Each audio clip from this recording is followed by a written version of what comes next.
Shri গুরুজয় spiritual জ্ঞান চ্যানেলে আপনাদের আবারও স্বাগত জানাই।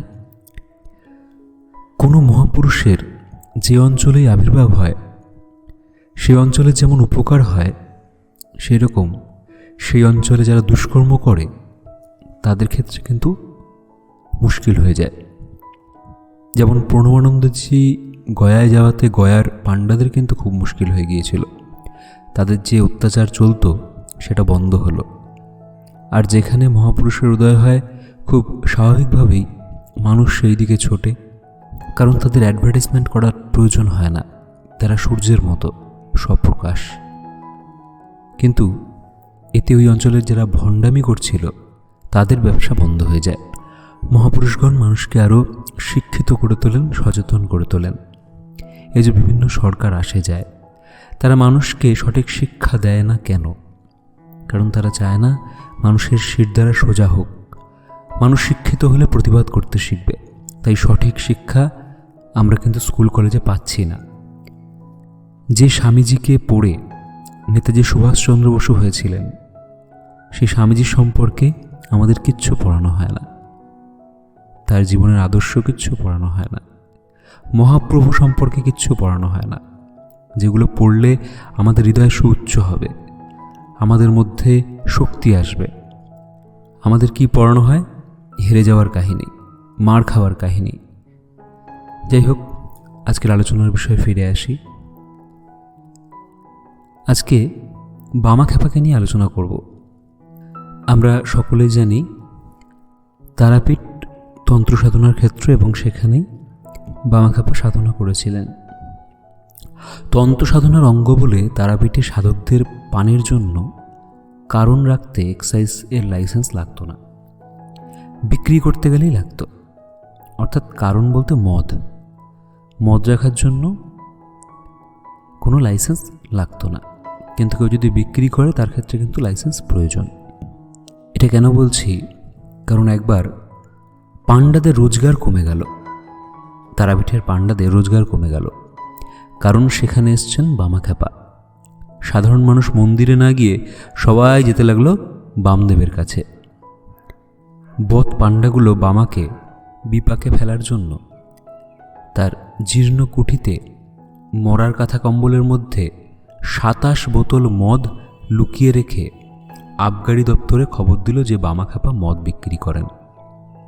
পুলিশ এলো, ব্যাপার কি দেখার জন্য বামাও এলেন। পুলিশ বামাকে বললেন, তোমার ঘরে বেচার জন্য মদ রেখেছ বলে খবর আছে, ঘর সার্চ করব। বামা বলেন, যা বাবা, আর সকাল থেকে এক ফোঁটা জুটল না, মাইরি বলছি, বলে কিনা ঘরে মদ রয়েছে। পুলিশ ঘরে ঢুকে কাঁথা কম্বলের ভিতর থেকে একে একে 27 বোতল মদ বার করল।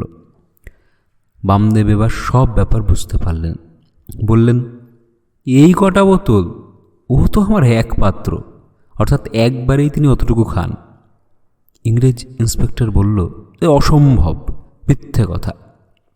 বামা তখন একটা গামলার মতো পাত্র ধরে বললেন, ঢাল। সব কটা বোতল ঢালা হলে 2 হাতে করে চুমুক দিলেন তারা তারা বলে। শেষ, একবারেই এক গামলা খেয়ে ফেললেন। ওই দেখে এক্সাইজ কর্তাদের চোখ বড় বড় হয়ে গেল। এই ঘটনা রিপোর্টে লেখার পর লাইসেন্স উঠিয়ে দেওয়া হয়েছিল। ইন্দিরা গান্ধীর এমার্জেন্সি পিরিয়ডে তারাপীঠে আবার এক্সাইজ লাগু হয়। প্রণব মুখার্জি ওখানকার লোক এবং কেন্দ্রের মন্ত্রী, তার মাধ্যমে তারাপীঠের লোকেরা সবাই মিলে আবেদন জানালো ইন্দিরার কাছে লাইসেন্স তুলে দেওয়ার জন্য। জবাব এলো, বামার মতো সাধক যদি থেকে থাকেন তবে নিশ্চয়ই উঠিয়ে দেওয়া হবে। জবাব শুনে সবাই চুপ। শ্রীমৎ স্বামী পরমানন্দজি বলছেন, মদ খেয়ে এক এক জাতি এক এক রকম ব্যবহার করে। উনি তো বিভিন্ন জায়গায় গেছেন, উনি এটা লক্ষ্য করেছেন। যেমন ইংরেজরা খুব মদ খেলে খুব উচ্ছল হয়, ফরাসিরা খুব আস্তে আস্তে গান করে, ভারতীয়রা নিজেকে খুব বড় বলে ভাবে, আর আরবের মুসলমানরা মাতাল হয়ে যায়। মানুষের যেমন নেশা করার প্রবণতা আছে, অন্যান্য প্রাণীদেরও কিন্তু আছে। মন খারাপ হলে বাঘ, হাতিও নেশা করে। বুদ্ধি আছে তো। হরিণ ধানের শীষ খায়, শুয়োর কেন্দু খেয়ে নেশা করে।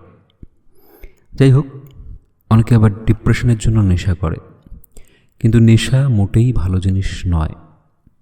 বামাখাপা 1 গামলা মদ খেয়েছিলেন বলে আমিও খেতে পারবো সেরকম নয়। উনি মহাপুরুষ ছিলেন, উনি নরমাংস চিবিয়ে খেয়েও হজম করতে পারবেন, কিন্তু সবাই কি পারবে? মহাপুরুষেরা বলেন 4 জন খেতে পায় না। কারা? যারা তাস খেলে, পাশা খেলে, লাম্পট্য করে আর নেশা করে, এদের অভাব যায় না। আপনারা কি জানেন 1 পাউন্ড আফিং থেকে 1 তোলারও কম হেরোইন তৈরি হয়। সুতরাং তার নেশার শক্তি অনেক বেশি। 1 কিলো হেরোইন বানাবার খরচ মাত্র কয়েক হাজার টাকা, কিন্তু মানুষ 1 কোটি টাকা বাজার মূল্য দিয়ে সেটা কেনে। তাহলে বুঝতেই পাচ্ছেন কেন নেশাগ্রস্ত মানুষরা অর্থাভাবে ভোগে। আস্তে আস্তে ওনারা সর্বশান্ত হয়ে যায়। তবে এই নেশার প্রচলন আজ থেকে নয়, অনেক যুগ আগে থেকেই কিন্তু আমরা দেখতে পাই। তবে তখন মদ শব্দটা ব্যবহার করা হতো না, তখন শব্দটা আলাদা ছিল, দ্রাক্ষারিষ্ট, যার মধ্যে প্রায় 20-22% অ্যালকোহল থাকত, যা কিনা বর্তমান বিয়ারের তুলনায় বেশি। বিয়ারে থাকে সম্ভবত মাত্র 14%। প্রাচীন পুস্তকাদিতে এই দ্রাক্ষারিষ্টের কথা উল্লেখ পাওয়া যায়, যার বানানোর কিছু পদ্ধতিও ছিল। তবে এই যে শব্দ, একই জিনিসের বিভিন্ন নাম, সেই সম্পর্কে একটু আলোচনা করে আজকের আলোচনা আমরা শেষ করব। শ্রীমৎ স্বামীজি বলেছেন, যার ভাব যত কম সে তত কম শব্দ ব্যবহার করে। সাধারণ মানুষ 400 শব্দ, একজন বক্তা 1000 কিংবা 1200 শব্দ, একজন অধ্যাপক 4000 শব্দ, আর কোনো বিষয়ে বিশেষজ্ঞ ব্যক্তি 12,000 শব্দ ব্যবহার করেন। ইতর প্রাণীর ভাব কেবল আহার, নিদ্রা, মৈথুনকে ঘিরে, তাই শব্দের ব্যবহার অতি অল্প। গরু মাত্র 12টি শব্দ ব্যবহার করে। মানবের মনন শক্তি ক্রম অভিব্যক্তির ফলে ভাষায় রূপ গ্রহণ করেছে। বিদেশে বা বিভিন্ন দেশে সমস্ত যে ভাষা দেখছেন তার মূল কিন্তু সংস্কৃত। সব ভাষাই সংস্কৃত থেকে নেওয়া হয়েছে। সংস্কৃত হচ্ছে সবথেকে উন্নত মানের ভাষা। সংস্কৃত হলো মাদার অফ অল ল্যাঙ্গুয়েজ। আবার আমরা এটাও দেখেছি যে কিছু শব্দ অপভ্রংশের দ্বারা পাল্টে গেছে। যেমন বুদ্ধ, যার অর্থ জ্ঞানী, তা হয়ে গেছে বুদ্ধু, যার অর্থ মূর্খ। বুজুর্গ এর অর্থ জ্ঞানী, তা থেকে দাঁড়ালো বুজরুগি, অর্থাৎ মিথ্যে।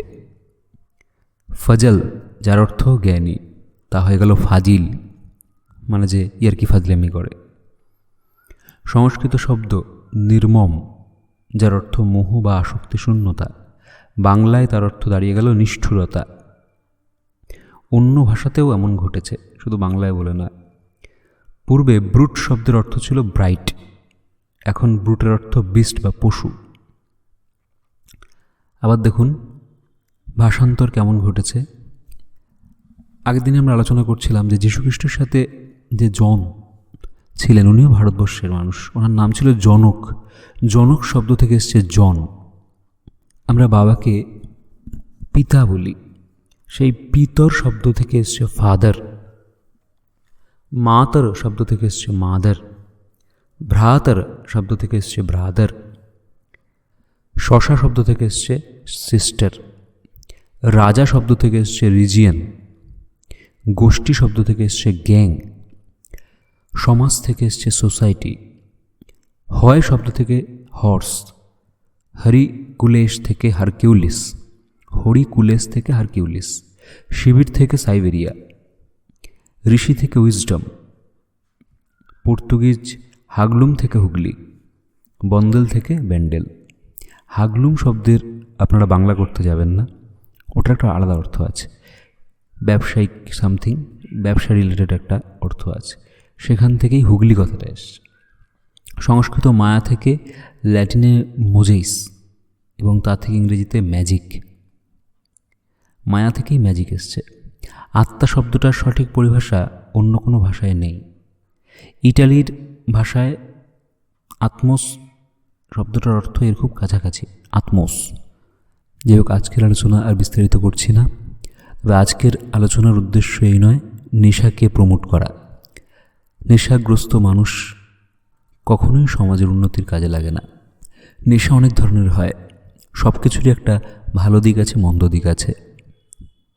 কারোর বই পড়ার নেশা, ভালো ভালো বই পড়ার নেশা, কারোর আবার গান গাওয়ার নেশা, কারোর আবার ঈশ্বরের সেবা করার নেশা, মানুষকে সেবা করার নেশা, কারোর আবার ঈশ্বরকে পাওয়ার নেশা, যোগের নেশা। তো এইরকম নেশাও আছে যা মানুষকে উত্তরণের পথে নিয়ে যায়।